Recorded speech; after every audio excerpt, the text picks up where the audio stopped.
बहुत समय पहले एक छोटे से कस्बे में आरव नाम का एक लड़का रहता था।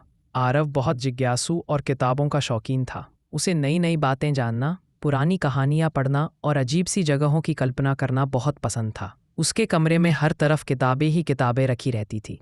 एक दिन जब वह अपनी स्कूल की लाइब्रेरी में किताबें देख रहा था, तो अचानक उसकी नज़र एक बहुत पुरानी, धूल से ढकी किताब पर पड़ी। किताब मोटी थी। उस पर अजीब से अक्षरों में लिखा था, जो इसे खोलेगा वो समय यात्रा करेगा। आरव चौंक गया। उसने मन ही मन सोचा, ये कैसी किताब है? क्या ये सच में समय यात्रा करा सकती है? अगर ऐसा हुआ तो ये मेरी जिंदगी का सबसे बड़ा रोमांच होगा। उसकी आंखों में चमक आ गई। वह किताब लेकर अपने कमरे में आया और सावधानी से उसे खोला। जैसे ही किताब खुली, अचानक तेज रोशनी पूरे कमरे में फैल गई। हवा जैसे घूमने लगी और पल भर में आरव अपनी जगह से गायब हो गया। जब उसने आंखें खोली तो उसने खुद को एक अजीब जगह पर पाया। उसके सामने एक विशाल राजमहल खड़ा था। चारों तरफ ऊंचे ऊंचे स्तंभ, सैनिक तलवारों की प्रैक्टिस कर रहे थे और दरबार में राजा बैठा था। आरव समझ गया कि वह प्राचीन समय में पहुंच चुका है। उसका दिल जोर जोर से धड़कने लगा। उसी समय एक प्यारी सी राजकुमारी अवनी उसकी ओर आई और बोली, तुम कौन हो? मैंने तुम्हें पहले कभी नहीं देखा। आरव ने हिचकिचाते हुए कहा, मैं मैं एक दूर की जगह से आया हूं।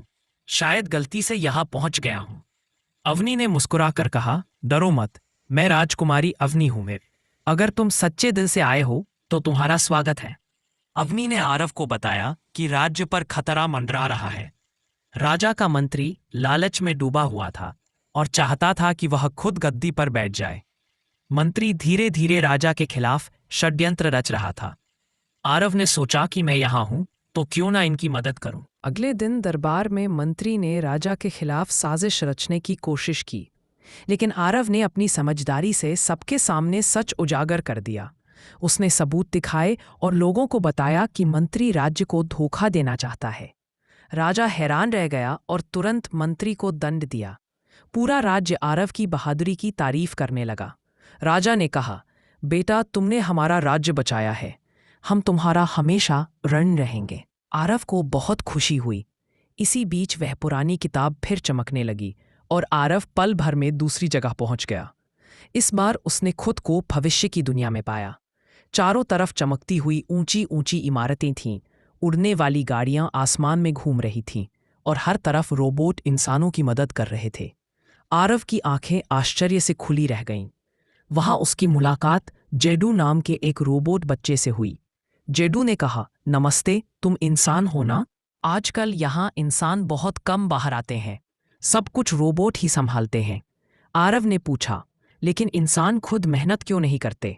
जेडू ने गहरी आवाज में जवाब दिया, लोग आलसी हो गए हैं। सब कुछ मशीनों और रोबोट्स पर छोड़ दिए। इंसान अब कमजोर हो रहे हैं। आरव को यह सुनकर दुख हुआ। उसने बच्चों से मुलाकात की और उन्हें समझाया, अगर इंसान मेहनत नहीं करेगा तो अपनी असली ताकत खो देगा। मेहनत और खेलकूद इंसान को मजबूत और खुश रखते हैं।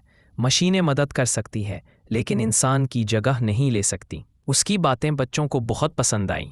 उन्होंने वादा किया कि वे रोबोट्स का इस्तेमाल करेंगे, लेकिन मेहनत और अभ्यास खुद भी करेंगे। जेडू ने मुस्कुराते हुए कहा, तुमने हमें बहुत बड़ी सीख दी है। इतना कहते ही किताब फिर चमकी और आरव तीसरी बार एक नई जगह पहुंच गया। इस बार वह घने जंगल के बीच खड़ा था। चारों तरफ ऊंचे ऊंचे पेड़ थे, चिड़ियां चहचहा रही थीं और नदियों की आवाज आ रही थी। वहां के लोग पेड़ों और जानवरों से दोस्ती करके रहते थे। वे प्रकृति को मां मानते थे। लेकिन तभी आरव ने देखा कि कुछ लोग बड़े बड़े औजार और मशीनें लेकर आए थे।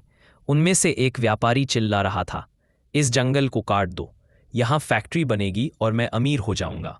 जंगल के लोग डर गए। उन्होंने व्यापारी से कहा, यह हमारा घर है, इसे मत नष्ट करो। लेकिन व्यापारी नहीं मां।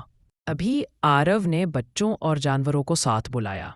सबने मिलकर व्यापारी की मशीनें रोक दी। बंदरों ने मशीनों पर झूलकर रस्सियां उलझा दी। हाथियों ने अपने सूंड से पैरों को बचाया और बच्चों ने मिलकर आवाज उठाई। व्यापारी मजबूर होकर भाग गया। जंगल के लोग खुश होकर बोले, आरव, तुमने हमें बचा लिया। अब से तुम हमारे जंगल मित्र हो। आरव बहुत खुश था। किताब फिर चमकी और इस बार वह अपने कमरे में लौट आया। उसने घड़ी देखी तो लगा जैसे कोई समय बीता ही नहीं। लेकिन अब उसके पास वो जादुई किताब थी। उसने मन ही मन सोचा, ये किताब सिर्फ मेरे पास है। जब भी दुनिया को मेरी ज़रूरत होगी, मैं फिर इस किताब को खोलूंगा और अच्छाई फैलाऊंगा। उसने किताब को संभालकर अपनी अलमारी में रख दिया और मुस्कुराते हुए बोला, ये तो बस शुरुआत थी, असली सफ़र अभी बाकी है। और इस तरह आरव की जादुई किताब और समय यात्रा की कहानी खत्म हुई। लेकिन उसकी सीख हमेशा के लिए रह गई।